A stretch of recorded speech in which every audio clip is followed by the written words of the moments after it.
Sobat Movie, pada video kali ini saya akan mengupas dan membahas sebuah film yang berjudul We Are From The Future yang dirilis pada tahun 2008. Film laga perang asal Rusia ini disutradarai oleh Andrei Malyukov. Film ini mengisahkan tentang 4 orang mahasiswa yang terjebak ke masa Perang Dunia II. Hal itu terjadi ketika mereka sedang mencari benda-benda peninggalan sejarah perang. Lalu, apakah mereka dapat menghadapi kejamnya Perang Dunia Kedua? Daripada makin penasaran, langsung aja kita mulai spoilernya. Tapi sebelum itu saya mengingatkan untuk subscribe channel ini dan aktifkan lonceng notifikasi agar tidak ketinggalan video terbaru dari Kupas Movie.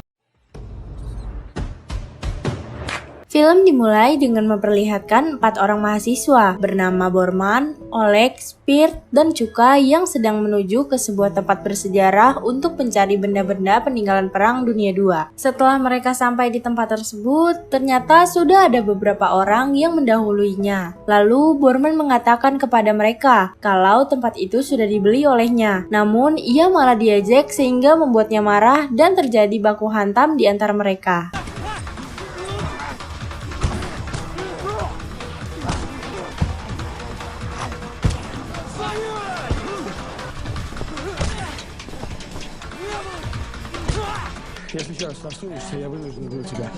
Akhirnya mereka berhasil mengusir orang-orang itu dan mulai menggali tanah dengan harapan dapat menemukan benda peninggalan sejarah Perang Dunia II. Setelah sekian lama menggali tanah, Spirt menemukan sebuah ruangan kosong dan saat ingin melihatnya, ia malah terjatuh ke dalam. Mendengar suara teriakan Spirt, 3 orang temannya lalu berlari menghampirinya. Saat masuk ke dalam ruangan, mereka baru mengetahui kalau ruangan itu ternyata bekas kamp tentara pada zaman Perang Dunia II. Mereka juga menemukan sebuah kotak amunisi, pistol, dan tengkorak manusia beserta identitasnya. Kemudian, Spirt mengambil tengkorak itu dan menyuruh Oleg untuk menembak tengkorak itu dengan pistolnya. Akan tetapi, Borman mencegahnya.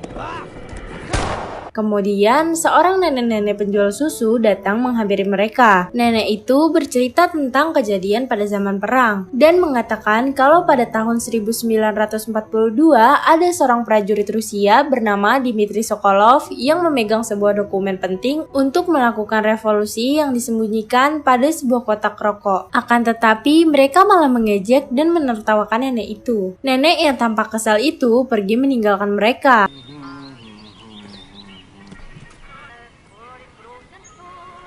Mereka yang penasaran tentang cerita nenek itu mencoba melihat kartu identitas prajurit yang ia temukan tadi, dan mereka sangat terkejut karena melihat kesamaan kartu identitas itu dengan kartu identitas yang mereka miliki. Mereka menganggap kalau itu hanyalah halusinasi dan segera pergi ke danau untuk menghilangkan halusinasinya. Ketika mereka nyemplung ke danau itu, tiba-tiba muncul beberapa peluru di dalam air disertai suara ledakan di sekitarnya. Mereka merasa bingung karena situasi yang awalnya siang hari mendadak berganti malam hari. Mereka yang sangat panik kemudian naik ke daratan dan berlari ke dalam hutan dalam keadaan bugil. Akan tetapi mereka berhasil ditangkap oleh beberapa prajurit Rusia dan membawanya ke markas mereka. Setelah sampai di markas, lalu mereka dihadapkan kepada komandan pasukan Rusia. Komandan itu melakukan pemeriksaan terhadap mereka dan menemukan kartu keanggotaan mereka yang merupakan satuan unit pengepung. Komandan menyimpulkan kalau hanya mereka berempatlah yang berhasil selamat dari operasi pengepung tadi. Mereka yang merasa bingung dengan apa yang sedang terjadi mengatakan kalau mereka berasal dari masa depan. Namun, komandan Rusia ini beranggapan kalau mereka ini telah mengalami lupa ingatan. Keesokannya, mereka berempat ditempatkan di depan garis untuk menahan serangan pasukan Nazi Jerman yang akan datang menyerang. Lalu, Bormann melihat jam tangannya dan melihat kalau saat itu merupakan tanggal 19 Agustus 1942.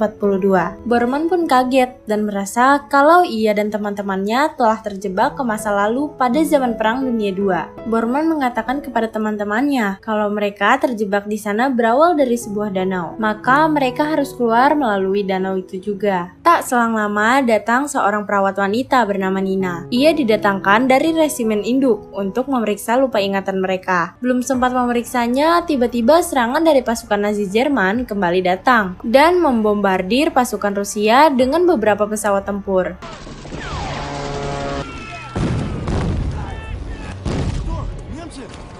Bormann dan teman-temannya merasa ketakutan terhadap pertempuran itu, mengingat kalau mereka hanyalah seorang mahasiswa yang tidak dibekali latihan militer. Sementara itu, Nina merayap di tengah pertempuran untuk menyelamatkan seorang prajurit yang terluka parah. Bormann yang melihat hal itu berinisiatif untuk ikut membantu Nina. Setelah prajurit sudah dievakuasi, tiba-tiba sebuah mortir hampir mengenainya. Sontak Bormann pun langsung melindungi Nina dan langsung nyosor untuk beradu jigong. Akhirnya pasukan Rusia berhasil memukul mundur pasukan Jerman itu.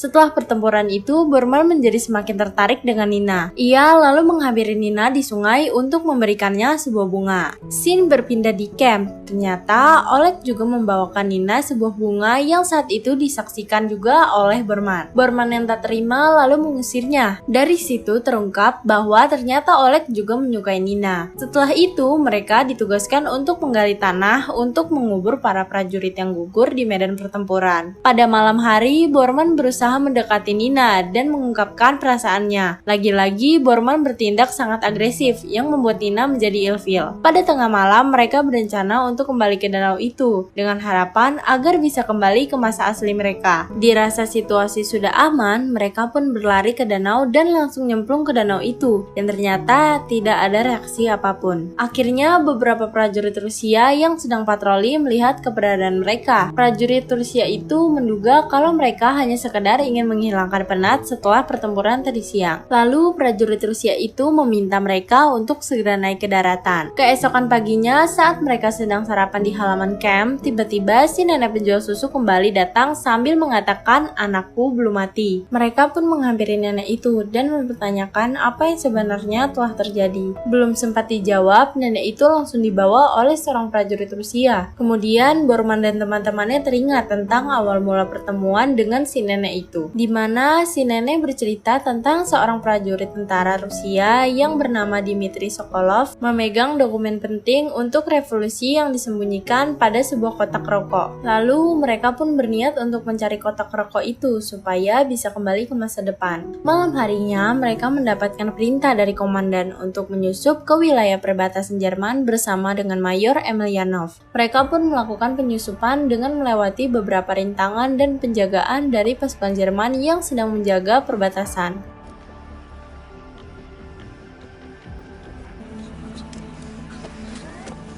Ketika seorang tentara Jerman sedang lengah, mereka langsung menangkap dan menyeretnya keluar. Namun tentara Jerman itu sempat teriak sehingga memicu tentara lain berdatangan menyerang mereka.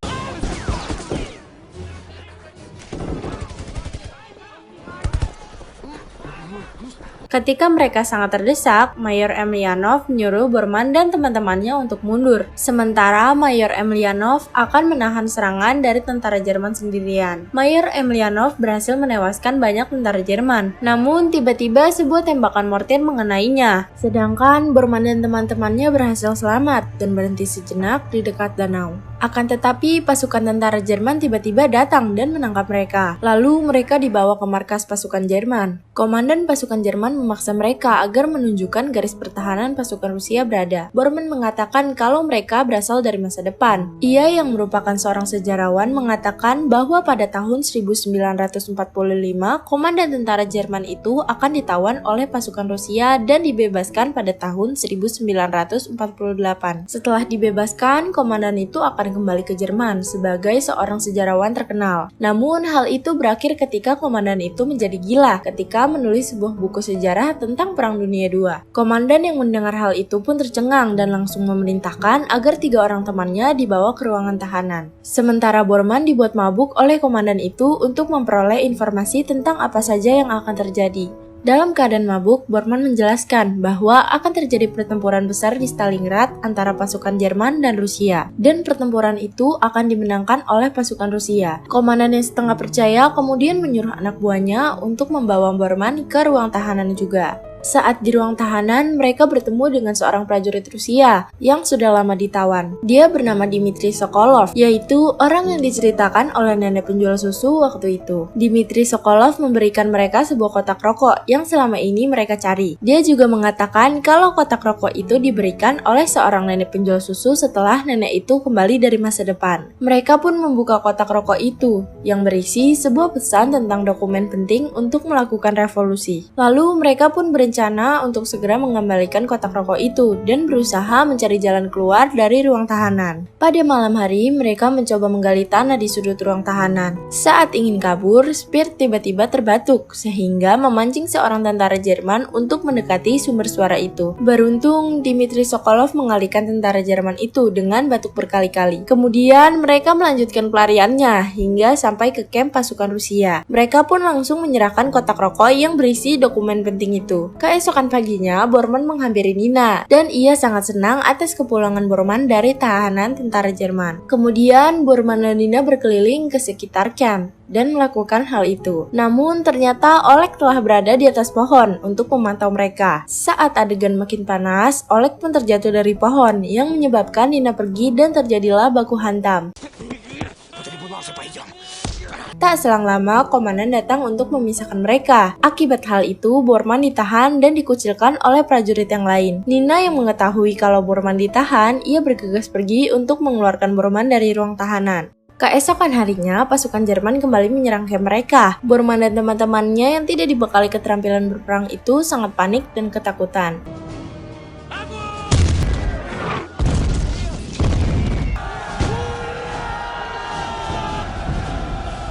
Selama pertempuran berlangsung, Bormann terus bertanya kepada prajurit lain tentang bagaimana cara menembak tepat sasaran. Namun tidak ada yang menggubrisnya. Bahkan Speer tidak tahu di mana keberadaan musuh. Sementara Oleg terus berlari sambil berteriak bersama tentara lain. Dan Cuka hanya berdoa di sebuah tempat persembunyian. Beberapa saat kemudian, serangan pasukan Jerman membuat pasukan Rusia kewalahan.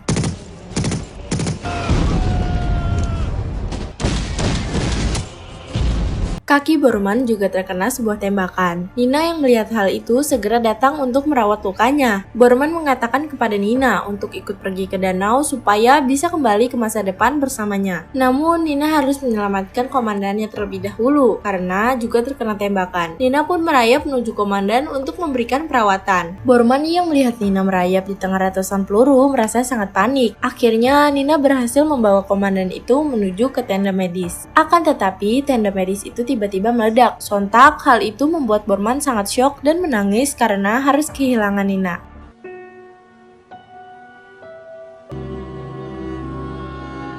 Bormann dan teman-temannya memberanikan diri untuk menerobos ke garis pertahanan Jerman dan meledakkan pusat persenjataan Jerman.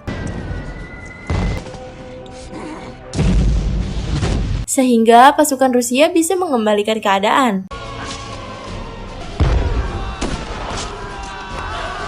Akan tetapi, Cuka terkena tembakan dari pasukan Jerman. Bormann dan yang lainnya bergegas membawa Cuka untuk pergi ke danau. Saat mereka menyelam, seketika semuanya menjadi berubah. Akhirnya, mereka telah kembali ke masa asli mereka. Keadaan yang awalnya malam hari berubah menjadi siang hari. Cuka yang awalnya hampir tewas karena tembakan, namun setelah kembali ke masa depan, ia tampak sehat tanpa luka sedikit pun. Mereka sangat senang karena telah kembali ke masa depan. Akan tetapi, tidak dengan Bormann yang terlihat sangat sedih karena merasa kehilangan Nina, sang pujaan hatinya. Film diakhiri dengan Bormann bersama teman-temannya yang berhenti di tengah jalan dan melihat Dmitri Sokolov yang juga sudah kembali ke masa depan.